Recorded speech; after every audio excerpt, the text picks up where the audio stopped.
Hello everyone, আসসালামু আলাইকুম। সকলকে all job news and education চ্যানেলে স্বাগত জানাই। চলে আসলাম নতুন একটি ভিডিও নিয়ে। ভিডিও শুরুর প্রথমে বলে রাখি, যারা আমার চ্যানেলে নতুন দয়া করে আমার চ্যানেলটি সাবস্ক্রাইব করে দিতে ভুলবেন না।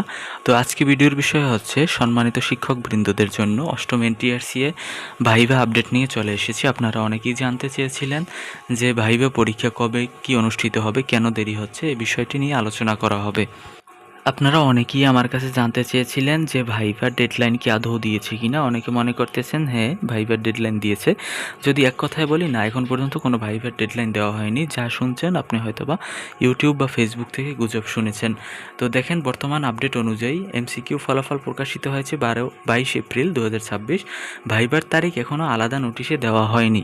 আপনি কনফার্ম থাকেন, ভাইভার নোটিশ এখন পর্যন্ত দেওয়া হয়নি। তবে 10 মে হওয়ার কথা ছিল, বা এমন একটা তথ্য উঠেছিল যে 10 মে হবার কথা ছিল। তো 10 মে তো আবার হবার সম্ভাবনা নেই, যেহেতু তা ডেডলাইন অতিক্রম করেছে। তো দেখেন, এখানে বলা হয়েছে পত্রিকা ও অফিসিয়াল তথ্য ঘেটে নির্দিষ্ট কোনো অফিসিয়াল কারণ পাওয়া যাচ্ছে না। যারা মনে করতেছেন ভাইভা না হওয়ার কারণ কি, এখন পর্যন্ত এনটিআরসি আনুষ্ঠানিকভাবে বলেনি যে কোন বিশেষ সমস্যা আছে, বা যে কোনো বিশেষ সমস্যা বা জটিলতার কারণে ভাইভা আটকে আছে। অনলাইনে যে দুঃসংবাদ, স্থগিত বা নিশ্চিতকরণ শিরোনাম ঘুরছে, এর বেশিরভাগই হচ্ছে ইউটিউব বা সোশ্যাল মিডিয়ার ভিত্তিতে বলা হচ্ছে। তো এগুলো কিন্তু কোনো অফিসিয়াল তথ্য না। এখন যেটা তুলনামূলকভাবে বলা যায়, দেখেন, এটা হচ্ছে ভাইবার সময়সূচি এখনও প্রকাশ হয়নি, এবং হচ্ছে প্রশাসনিক প্রস্তুতি, এটা হচ্ছে মেইন। প্রশাসনিক প্রস্তুতি যাচাই বা সময়সূচি নির্ধারণের কাজ থাকতে পারে, তবে এগুলো সম্ভাব্য কারণ বা নিশ্চিত ঘোষণা নয়। মানে হচ্ছে তাদের প্রশাসনিক প্রস্তুতি নেই যে তারা এতগুলো শিক্ষকের ভাইবা নিবে, এই প্রস্তুতি তো অন্তত গ্রহণ করা লাগে। এখানে যেটা বোঝা যাচ্ছে যে তাদের প্রশাসনিকভাবে ওই প্রস্তুতিটা বর্তমানে নেই।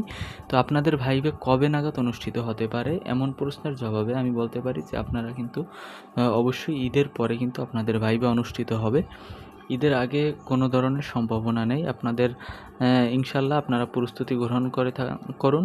ঈদের পরে কিন্তু ভাইভা হবে। তো ভাইভা কিন্তু প্রায় 1.5 থেকে 2 মাস ব্যাপী অনুষ্ঠিত হবে। তো এরপরে আশা করা যায় আপনারা একটা ফাইনাল রেজাল্ট পাবেন।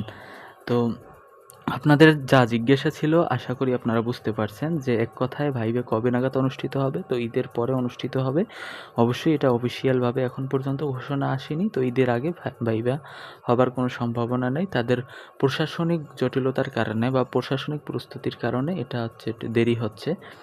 তো এই ছিল আজকের ভিডিও। দেখা হবে পরবর্তী কোনো ভিডিওতে। সঙ্গে থাকুন আমার চ্যানেলের। ধন্যবাদ সকলকে। আল্লাহ হাফেজ।